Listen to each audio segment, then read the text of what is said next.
আসসালামু আলাইকুম। সামনেই তো পহেলা বৈশাখ। তো সেই উপলক্ষে আমি আপনাদের সাথে কয়েকটা ভর্তার রেসিপি শেয়ার করব। তো আজকে প্রথম দিনে আমি আপনাদের সাথে আলু ভর্তার রেসিপিটা শেয়ার করছি।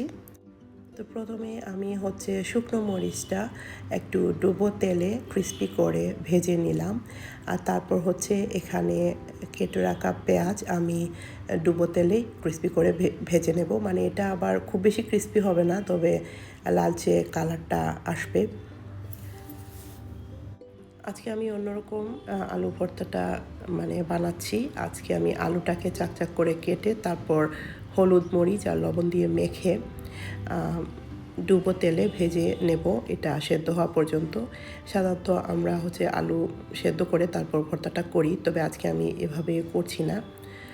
তো এখানে আমি শুকনো মরিচ, লবণ আর কাঁচামরিচ, ধনেপাতা আর সাথে আমি যে পেঁয়াজের বেরেস্তাটা করেছিলাম সেটা আর কাঁচা পেঁয়াজ দিয়ে লবণ দিয়ে আগে এটাকে ভালো করে মেখে রেখে দিচ্ছি।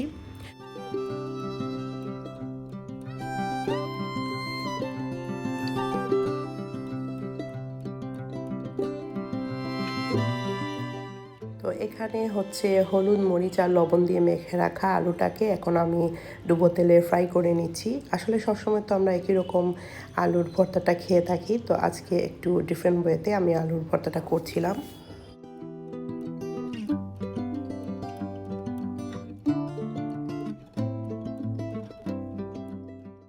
তো সবগুলো আলু ফ্রাই হয়ে গিয়েছে, আমি এগুলোকে একটা বোলের মধ্যে নিয়ে নিয়েছি।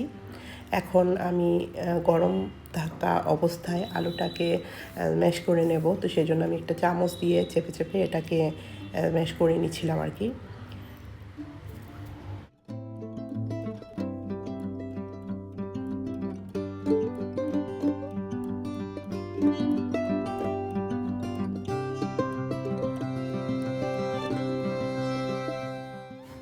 এবারে আমি এই স্ম্যাশ করে রাখা আলুর সাথে বাকি যে উপকরণগুলো ছিল আমি আগে মেখে রেখেছিলাম ওগুলো দিয়ে তারপর আলু ভর্তাটা তৈরি করব। আপনারা চাইলে এখানে ঘিটাও ব্যবহার করতে পারেন।